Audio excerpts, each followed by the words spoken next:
Destro in for Ray Horner, and it's time to go to film school now with our very favorite film professor, Joe Fortunato, and we're going to talk about one of my very favorite movies of all time, Ghost from 1990. Good morning, Joe. How you doing?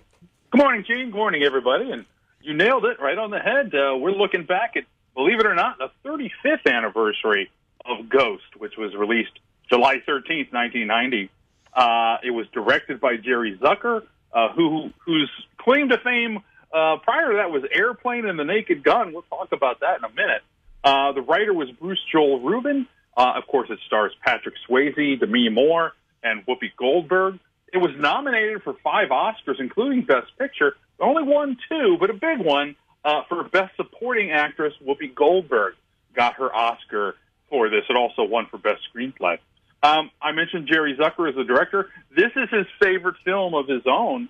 But initially, the writer, Bruce Rubin, was unsure about Jerry Zucker directing his script because he'd come from this background of screwball comedies. He goes, this isn't the right guy. Of course, he did a fine job, and everything went very well. The movie was a huge success, very unexpectedly. Paramount Pictures was very surprised by the worldwide success of the film. It was made on a very modest budget, just a little over $20 million, and a lot of that was on visual effects. And the 2 leads were not yet A-list actors at the time of the filming. However, the film proved very popular as a date movie, and like I said, with female audience especially, and it earned over $500 million of worldwide box office, far exceeding the studio's expectation. In fact, it was the highest-grossing film during the calendar year of 1990, and it might have been carried over into 1991, but a little film called Home Alone took over that year and kind of was pretty successful itself. This film, Ghost, along with Pretty Woman, also in the same year, kind of credited with making romantic films more viable at the box office, kind of bringing back, I guess we'd call it the rom-com. I don't know if this film fits into that exactly, but nonetheless, a very popular romantic comedy. And then the film turned Demi Moore into the highest-paid actress in Hollywood at the time. Prior to this, she was known, but wasn't a bankable star. Yeah, it's hard for people to believe that she ever wasn't a star, but I guess this was her breakout role. And I guess for me, the surprise is that Demi Moore ever fell out of fashion because she was everywhere, all the time back then. Yeah, and of course, she had her big comeback this past year at the Oscars. I don't know how long or how that will last in terms of a comeback, but, good for her.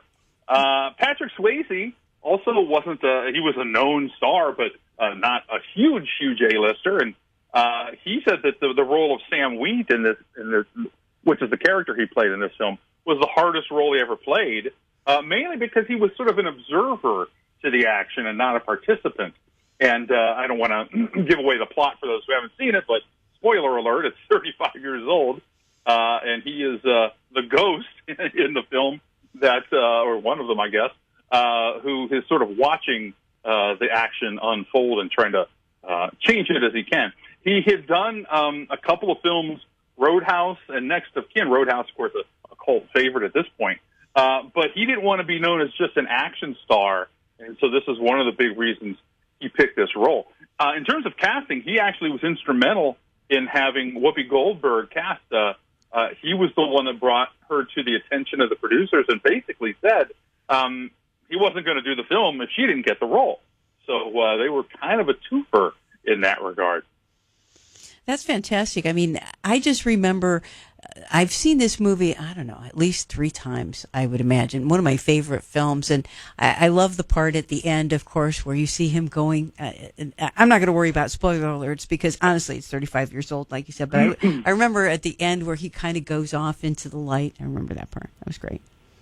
Yeah, and, it's a great thing. We talking a little bit further about casting, it's always fun to sort of play the what-if game of who might have gotten cast, and some of the people that were considered for various roles that Patrick Swayze got in that particular case, Michael J. Fox, Jeff Bridges, Kevin Bacon, Alec Baldwin, Nicolas Cage, Kevin Costner, Tom Cruise, and a whole host of others, Harrison Ford, David Duchovny. the list goes on. It's pretty much, again, we sort of say this a lot on this segment, the who's who of the time were all considered for it, which is another ironic twist, is that Bruce Willis was considered, and of course that was Demi Moore's husband at the time.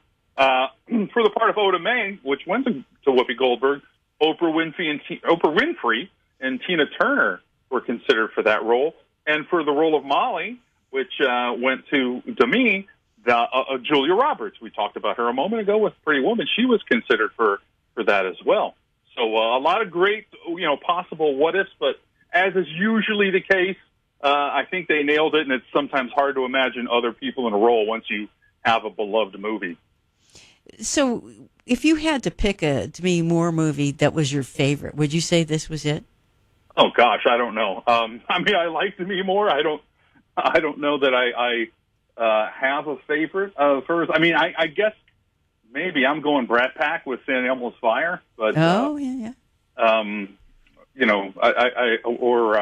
yeah. I hadn't really thought about that. You caught me off guard there. Oh, okay. I was thinking G.I. Jane. She was pretty great in that one. That's a good one too. She's a wonderful actress.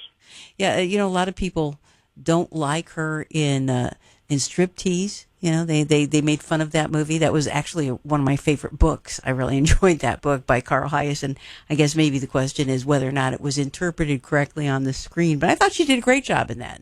And then she kind of was that it? Was that why she disappeared, you think, kind of for years and years, or was it more her personal problems? I don't know. That's sometimes hard to say. Careers ebb and flow in Hollywood. The ones that have sort of longevity, that just are consistently there, year after year, decade after decade, are really the exceptions to the rule in many cases. So I don't know that it was any particular thing. Just sort of her. She did take some time to raise a family, so that probably contributes to it as well. Mm-hmm. Well, anything you'd like to add before we close out here? Well, just one little sort of trivia about this. The love theme from this film is Unchained Melody, the famous pottery scene, which is done by the Righteous Brothers. And Bill Medley performed the song I've Had the Time of My Life in Patrick Swayze's other film, Dirty Dancing. So there's a weird sort of Righteous Brothers Bill Medley connection to two of, probably the two, of Patrick Swayze's biggest movies.